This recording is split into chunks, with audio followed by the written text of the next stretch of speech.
요한계시록 8번째 말씀의 제목은 우리는 속지 않습니다 입니다. 여러분, 우리가 속지 않고 살아갈 수 있을까요? 평생을 한 번도 안 속는 일이 있을 수 있을까요? 사단에게 속아버리는 일이 아예 없을 수 있을까요? 그렇지는 않겠죠. 우린 사람이잖아요. 비가 오니까 분위기도 우중충해져요. 그죠? 우린 사람이에요. 날씨에 따라서도 기분이 바뀌고 호르몬 변화에서도 기분이 바뀌고 우린 인간이에요. 그래서 아예 속지 않는다라는 건 불가능할 거예요. 그러나 속았다는 것을 알면 내가 속았구나 라고 깨달을 수 있으면 다음에는 속지 않겠죠. 똑같은 일로. 근데 많은 사람들이 속았는지도 모르고 계속 똑같은 일에 속게 됩니다. 그렇게 되지 않도록 살아가는 방법을 안다면 우리는 같은 것에는 또 속지 않겠죠. 우리가 어떤 점을 주의해야 속지 않을 수 있을지 말씀을 통해 깨닫는 은혜가 가득하게 되는 소원교회 모든 성도님들이 되시길 바랍니다. 서론으로 들어갑니다. 세상이 아무리 커 보여도. 자, 우리가 지난주 말씀을 좀 기억해야겠어요. 사탄이 어떤 사람을 노린다고 했죠? 물론 당연히 공중권세 잡은 자로서 많은 사람을 잡고 있겠지만 가장 사탄이 열심히 노리는 존재는 하나님의 계명을 지키고 예수의 증거를 가진 사람들을 가장 중요하게 노립니다. 가장 원대한 목표는 하나님의 말씀을 듣는 계명을 지키고 예수의 증거를 가진 사람을 노리는 데 초점이 맞춰져 있을 거예요. 교회는 다니는데 성전에는 앉아 있는데 이방인의 뜰에서 장사를 하고 구경을 하고 그런 자들이 있죠. 이들도 언제 하나님 나라의 일을 하는 사람이 될지 모르니까 사탄이 노리고 있겠죠. 저 밖에 우상숭배와 문화들을 가지고 예수를 모르게 만드는 사람들도 당연히 사탄을 노리고 있을 거예요. 하지만 역시 쉽게 무너지는 자들입니다. 가장 최선을 다해서 정의 일군이 나서서 공격해야 하는 사람들은 하나님의 계명을 지키고 예수의 증거를 가진 자들이에요. 우리는 이 사람들을 하나님 나라를 위해 뛰는 선수들이라고 하겠습니다. 그게 설명하기 빠를 것 같아요. 그렇죠. 선수가 아닌 나머지는 쉽게 무너질 거예요. 그렇죠. 관객이 그 경기를 표를 끊었는데 급한 일이 생겼어요. 안 가볼 수 있잖아요.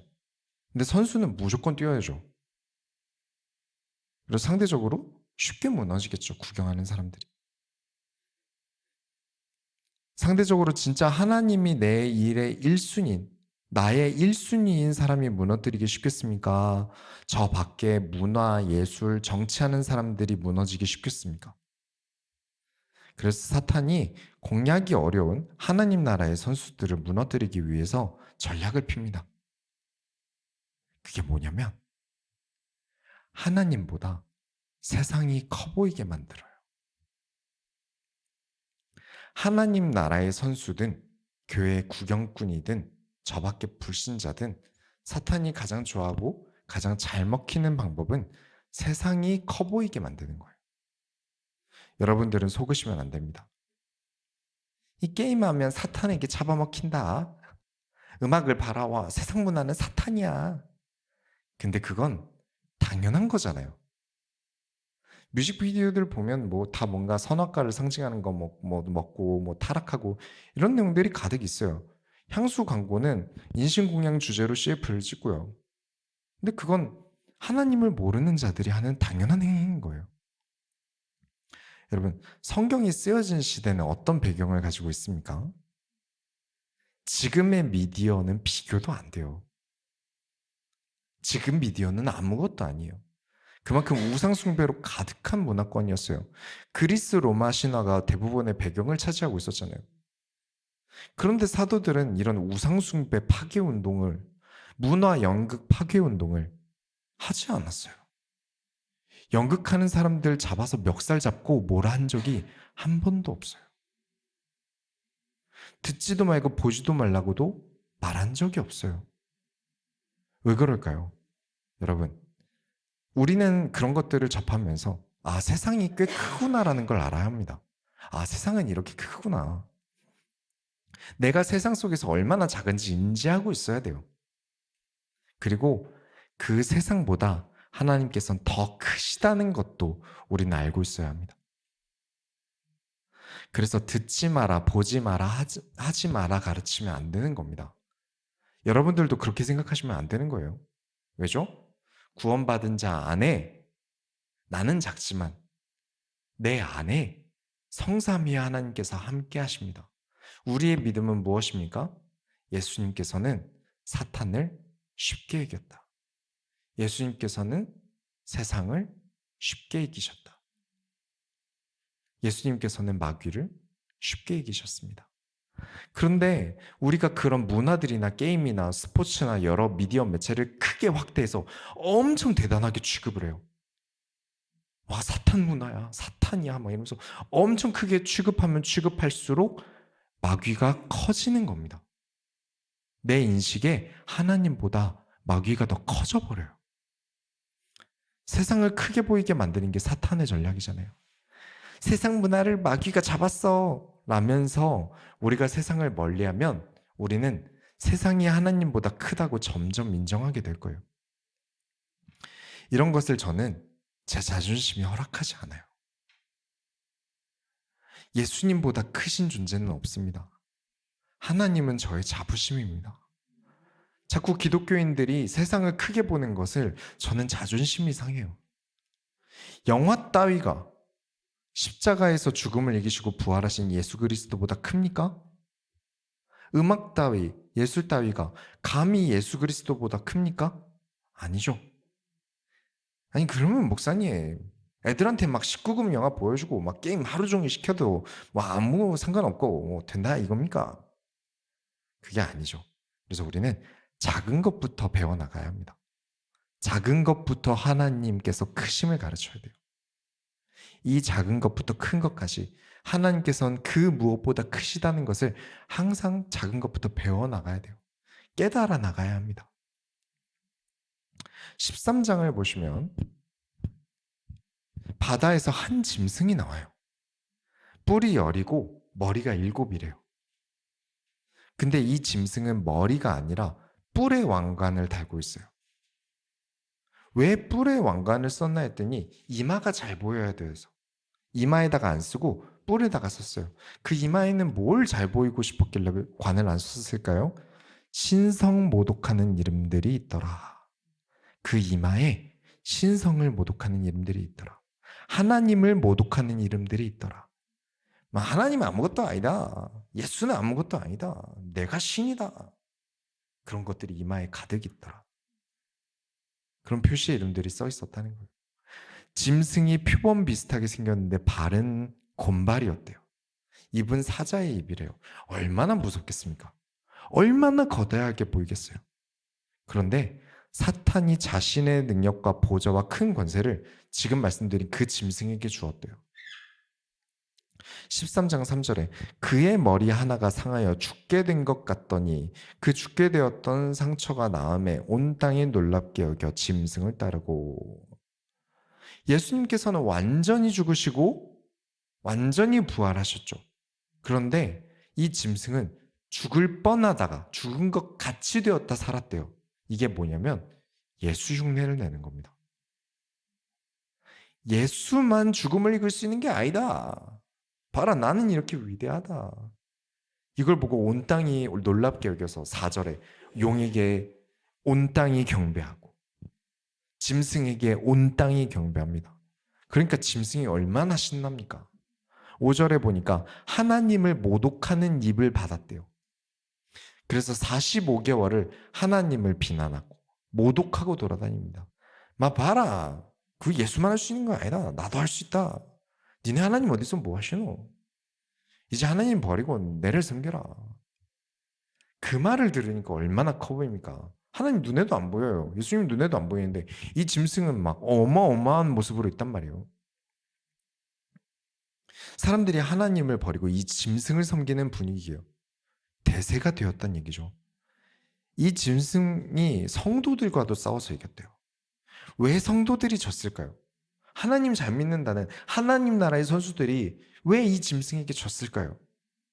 하나님보다 커 보였어요. 하나님보다 위대해 보였어요. 그렇습니다. 여러분을 노릴 때 가장 큰 전략인 하나님보다 여러분에게 와 있는 문제가 세상이 더 커 보이게 하는 거예요. 아무것도 아닌 건데, 사실 하나님 앞에 그 짐승은 아무것도 아닌 존재인데 내가 그 짐승을 크게 여긴 거예요. 이 속임수에 걸려 그 짐승을 섬기는 자들은 8절에 죽임을 당한 어린 양의 생명책에 기록되지 못하였대요. 세상이 아무리 교회가 필요 없다고 하고 하나님을 섬기는 게 시간 낭비라고 말하고 예배드리러 교회 나오는 거 불필요한 행동이라고 말을 하는데, 여러분은 그런 커 보이는 세상에 속지 마셔야 합니다. 왜냐? 13장 9절부터 10절에 누구든지 귀가 있거든 들을지어다. 사로잡힐 자는 사로잡혀 갈 것이요 칼에 죽을 자는 마땅히 칼에 죽을 것이니 성도들의 인내와 믿음이 여기 있느니라. 귀 있거든 들을지어다. 사로잡힌다 하더라도, 칼에 죽는다 하더라도 상관없다. 성도의 인내와 믿음은 여전히 하나님이 이 세상보다 크심을 믿는 것에 있다. 믿는다는 이유가 뭘까요? 보이는 확신할 거리가 없어요. 하나님은 눈에 보이지 않아요. 그러나 하나님께서는 세상을 이기셨습니다. 하나님께서는 이 세상보다 크십니다. 공산주의보다 하나님이 크십니다. 민주주의보다 하나님이 크십니다. 미국이든 러시아든 어느 나라든 하나님은 그 어떤 나라보다 크십니다. 예수님께서 크심을 인정하는 사람을 우리는 성도라고 합니다. 진짜 성도로 살아가는 모든 소원교회 성도님들이 다 되시길 예수 이름으로 축원합니다. 본론으로 들어가겠습니다. 어린 양과 어린 양 같은 짐승. 우리가 서론에서 본 그 짐승 말고 이번에 또 다른 짐승이 올라와요. 우리가 읽은 본문이죠. 아까는 하나님보다 세상이 더 커 보이는 전략을 썼어요. 근데 또 다른 전략이 나와요. 이번에는 어린 양 같은 짐승이 올라와요. 13장 11절에 내가 보매 또 다른 짐승이 땅에서 올라오니 어린 양같이 두 뿔이 있고 용처럼 말을 하더라. 저와 여러분은 무엇일까요? 주는 나를 기르시는 목자요. 나는 주님의 귀한 어린 양. 그렇습니다. 그러면 어린 양 같은 건 뭘까요? 그렇습니다. 크리스찬 같은데, 예수 믿는 것 같은데 그 입으로는 사탄의 짓거리를 하는 사람들이에요. 우리가 요한계시록을 보면서 본 이방인의 뜰이라고 있었잖아요. 사진도 보여드렸죠. 그 이방인의 뜰에서 뭘 했냐면 장사를 했어요. 처음에 관객으로 들어왔다가 와, 이 안에서 장사해봐도 괜찮겠는데? 이거 돈 되겠는데? 그리고 장사를 하기 시작하는 거예요. 노골적으로는 교회에서 장사를 해서 돈을 버는 것을 말하겠죠. 저는 그것보다 좀 더 깊게 봅니다. 교회에서 내가 어떻게 하면 더 이득을 볼까? 인맥도 늘리고 연애도 하면 좋겠다. 어느 교회 남자가 많다던데, 어느 교회 여자가 많다던데, 어느 책 보니까 이성이 많은 교회를 옮겨라. 이런 연애 관련 크리스찬 도서도 있던데. 그런 이유로 구경하러 들어왔다가 진짜로 자기가 원하는 바를 위해서 행동하고 움직이기 시작한다면 그때부터는 분명 그 사람들은 교회에서 장사하는 자들입니다. 네, 예수님께서 다 때려 부순 그 사람들이요. 물론 이유가 무엇이든 어떤 이유든 간에 교회에서 관객으로 입문하는 겁니다. 그렇죠? 그 다음에 선수가 되는 거죠. 저도 격투기 대회 구경하던 관객이다가 주짓수 도장을 간 거예요. 그래서 구경하는 사람, 관객도 있어야 또 선수도 있는 거겠죠. 그래도 언제까지 계속 이방인들에서 관객으로만 있다가 죽게 되면 뭐가 없죠? 상급이 없겠죠. 저와 여러분은 하나님의 크심을 깨닫고 교회에서 이득 보려고 하는 장사질은 작아 보이고 아무것도 아닌 것 같아 보이고 그래서 장사하려던 것들, 내가 원하던 이득 보려는 것들 싹 다 버리고 예수님께서 찢으신 구원의 휘장 안으로 들어가야 됩니다. 우리의 장소는 이방인의 뜰이 아니라 하나님 말씀이 선포되어지는, 구원이 이루어지는, 예수님께서 찢어서 모두에게 열어주신 그 휘장 안으로 들어가야 합니다. 그런데 결국은 끝까지 장사질을 하다가, 교회에서 이득 얻고 돈 장난하다가, 도가 지나쳐서 진리를 훼손하는 사람들이 나옵니다. 그 사람들을 어린 양 같은데 용의 입을 하고 있더라. 알곡과 가라지죠. 그리고 이를 요한은 적그리스도라고 합니다. 요한은 우상숭배자들을 적그리스도라고 하지 않았어요. 예수 믿는 자를 핍박하는 로마 사람들을 적그리스도라고 하지 않았어요. 로마의 우상숭배자들은 곧 지금으로 치면 문화인들이잖아요. 왜냐하면 그때 당시는 다 신문 문화라서 그리스 로마 신화를 가지고 음악을 만들고 연극을 만들고 쇼를 만들던 사람들이에요. 그 사람들을 적그리스도라고 말하지 않았어요. 저도 그렇게 말하지 않습니다. 아무리 생각해도요, 영화, 게임, 음악 등등이 문제라면 문제겠지만 이 예수 믿는 진리를 훼손하는, 성경을 훼손하는 사람들이 저는 훨씬 우리가 경계해야 되는 문제 있는 사람들이라고 생각합니다. 어린 양 같은, 그냥 성도를 어린 양이라고 하겠습니까? 예수를 목자로 따르는 자를 어린 양이라고 하는 거죠. 관객은 아직 양이라고 말하기 힘들어요. 그런데 사람들이 어린 양 같은, 가짜와 진짜 어린 양을 구분하지 못해요. 아니, 심지어 우리가 서신서들을 쭉 보았잖아요.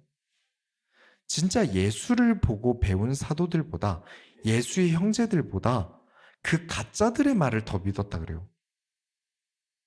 그리고 저는 신비주의자들을 극도로 싫어합니다.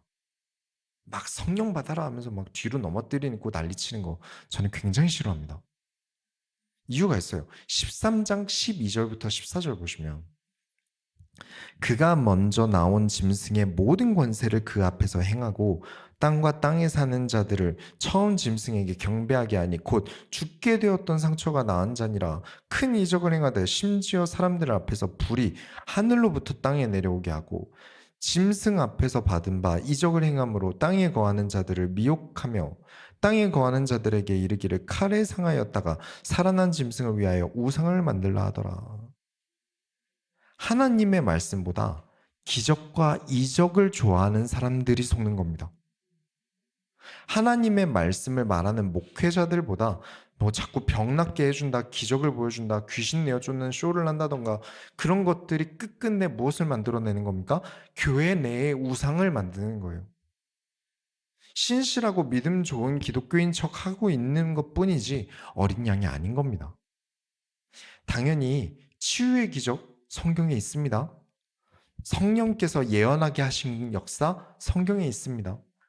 그런데 예수님께서 기적을 보이시고 나의 기적을 보아라 라고 하시던가요? 전 성경에서 한 번도 본 적이 없습니다. 기적을 보이시고 말씀을 전하셨어요. 하나님의 말씀을 전하셨어요. 구원을 전하셨어요. 그런데 그들은 자꾸 이적과 기사만 보여달라고 합니다. 성전 안에서 장사질하던 바리새인들이 예수님께 찾아와서 기적을 보여달래요. 그래서 예수님께서 그 바리새인들에게 뭐라고 하신지 아십니까? 너희는 음란한 세대다라고 하세요. 이적만 보여주세요 라는 자들에게 니들은 음란한 세대다. 예수님께서 내가 보여줄 기적은 요나의 기적밖에 없다 라고 말을 끊으세요. 요나의 이적이 무엇입니까?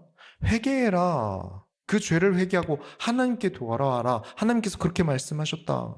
이 말을 듣고 죄인들이 회개하고 돌아옵니다. 이건 기적이죠. 죄인들이 돌아와요. 말씀으로. 어떤 기적, 신비한 휘황찬란한 눈이 번쩍번쩍 뜰 기적이 아니라 하나님 말씀으로 사람들이 돌아와서 구원을 받아요. 이게 진짜 기적입니다. 우리가 보아야 할 가장 큰 기적이고 저와 여러분이 겪은 기적이에요. 절대 신비한 능력을 예수님께서 한 번도 강조하신 적이 없습니다. 단 한 번도 기적이 중요하다고 제자들에게 가르치신 적이 없으세요. 그런데 어린 양인 척 하는 자들은 늘 이런 기적이 중요하다고 가르치고요.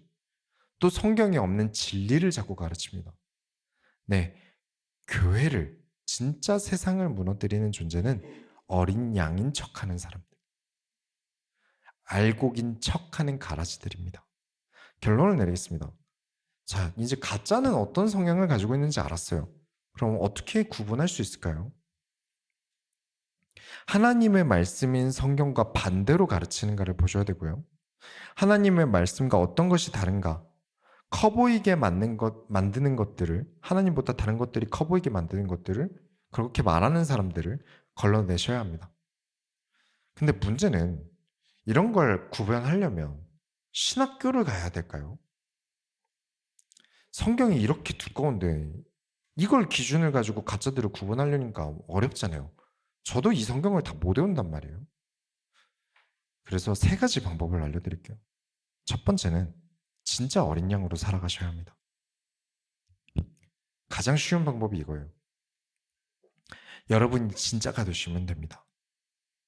진짜 어린 양으로 살아가기를 즐거워하세요. 하나님 말씀 없이는 살아갈 수 없습니다. 라고 살아가는 사람이 되세요. 그러면 보입니다. 진짜 좋아하면 가짜와 진짜를 구분하죠. 그러니까 저는 기타를 되게 좋아해요. 그러다 보니까 가짜랑 진짜를 구분할 수 있는 눈이 있어요. 진짜 좋아하면 그렇게 됩니다.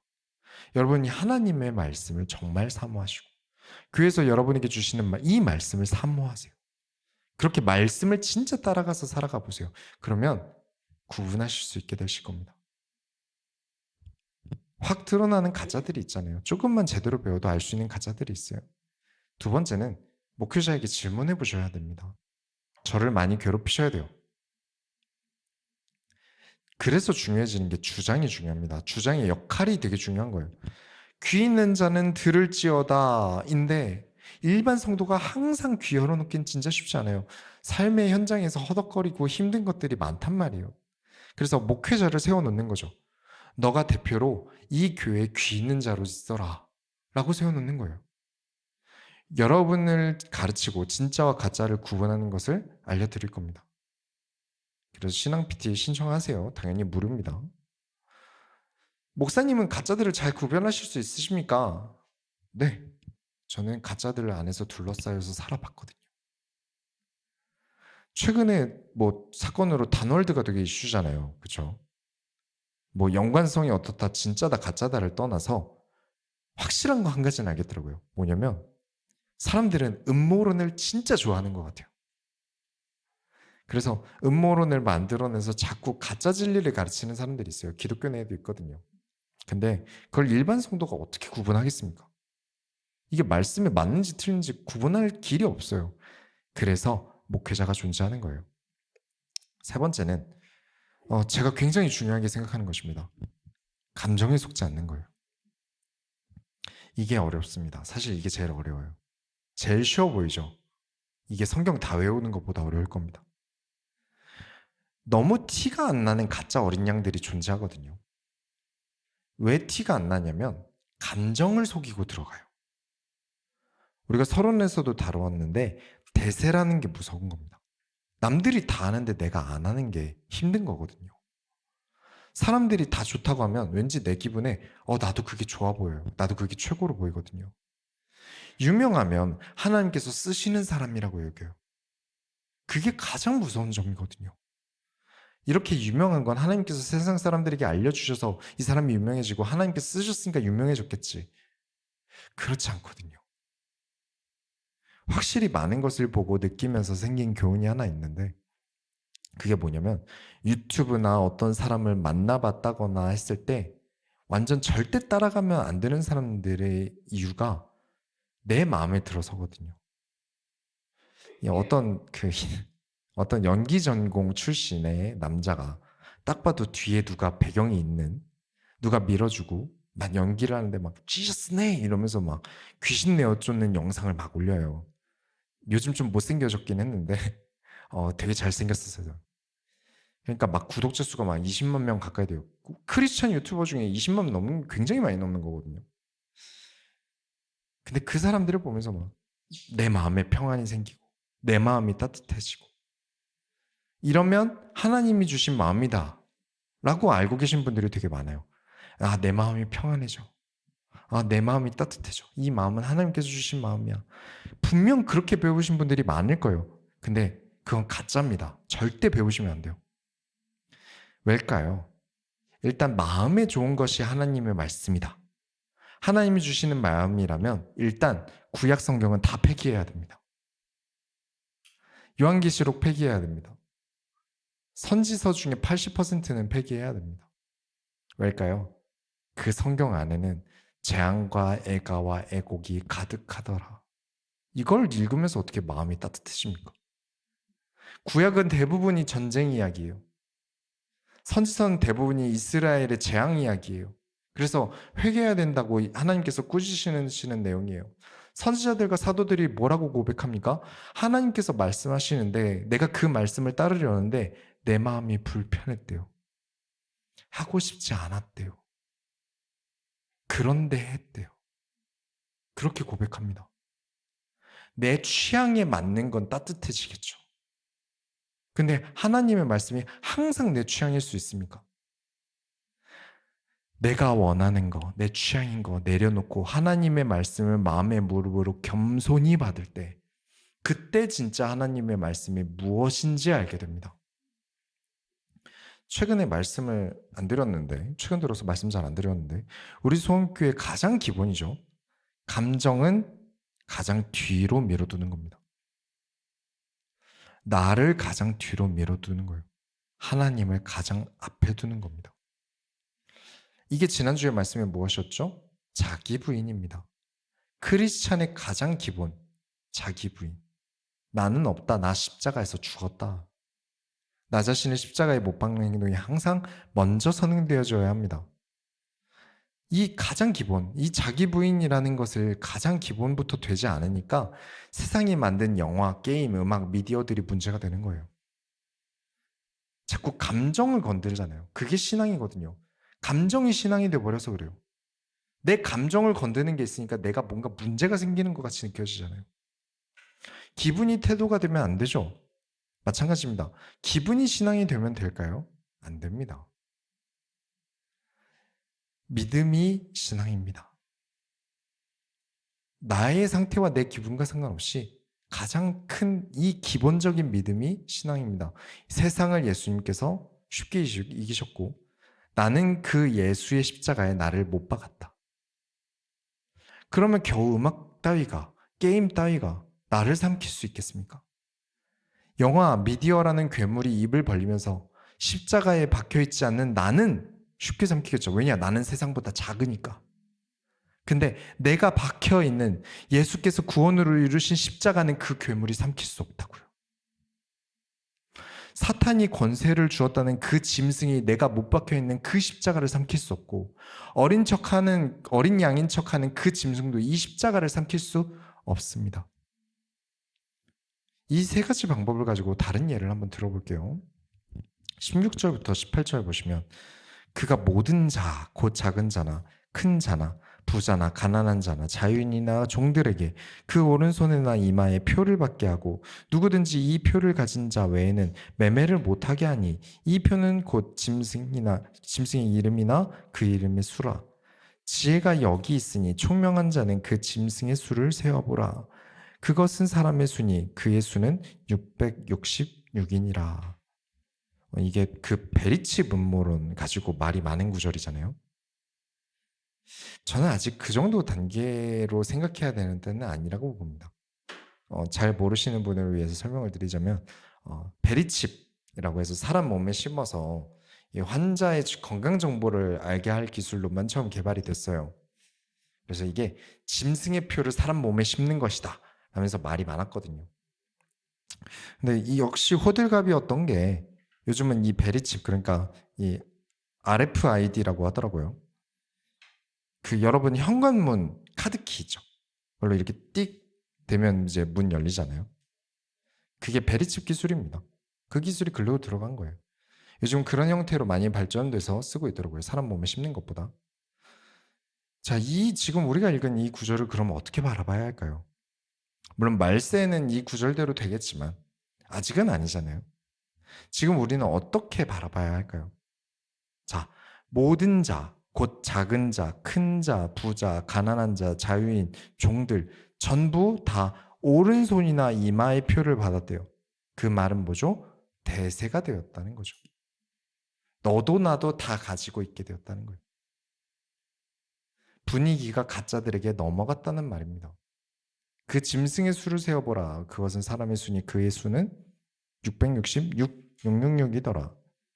진짜로 숫자로 세어보면 666이다? 요한계시록은 숫자로 읽으면 골치 아파진다고 말씀드렸죠.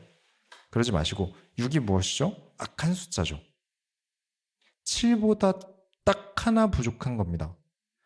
우리와 비슷한 것 같은데, 다 비슷한 것 같은데 가짜라는 말이에요. 7이나 6이나 겨우 하나 차이인데 이 차이로 선과 악이 갈려버려요. 누구나 다 한다고 해서 따라가는 거 성도 아닙니다. 누구나 좋아한다고 해서 따라다니는 거, 그거 크리스찬 아닙니다. 우리는 누굴 따라야 합니까? 주는 나를 기르시는 목자입니다. 진짜 어린 양은 대세를 따르는 게 아니라 예수를 따릅니다. 예수의 음성, 곧 하나님의 말씀을 따릅니다. 분위기 때문에 혹은 그날 내 기분 때문에 목자를 따르지 않는 일이 없어야 합니다. 어린 양으로 살아가세요. 어린 양 고인물이 되시면 새로 어린 양이 들어오면 이게 가짜인데 어린 양인 척 하는지 안 하는지 모르겠습니까? 어린 양으로 짬밥이 있는데, 그죠? 인터넷에 어떤 사람이 빵 떴다 잘 되고 있다 들어보면 알 수 있겠죠. 왜냐? 내가 진짜 어린 양이니까. 우리 소원교회는 이런 기준을 가지고 가짜들에게 속지 않게 되길 바랍니다. 어떠한 일에도 주의 일을 해나가는 모든 소원교회 성도님들이 다 되시길 예수의 이름으로 축원합니다. 우리가 하나님의 소원을 이뤄드립시다. 하나님 감사합니다. 우리가 하나님의 말씀을 찾아 하나님의 말씀을 들으며 우리가 예수의 음성을 따라가길 원합니다. 세상의 대세에 속지 않고 세상의 거짓말에 속지 않는 하나님의 진짜 어린 양이 되게 하여 주옵소서. 살아계신 예수 그리스도의 이름으로 기도드렸습니다.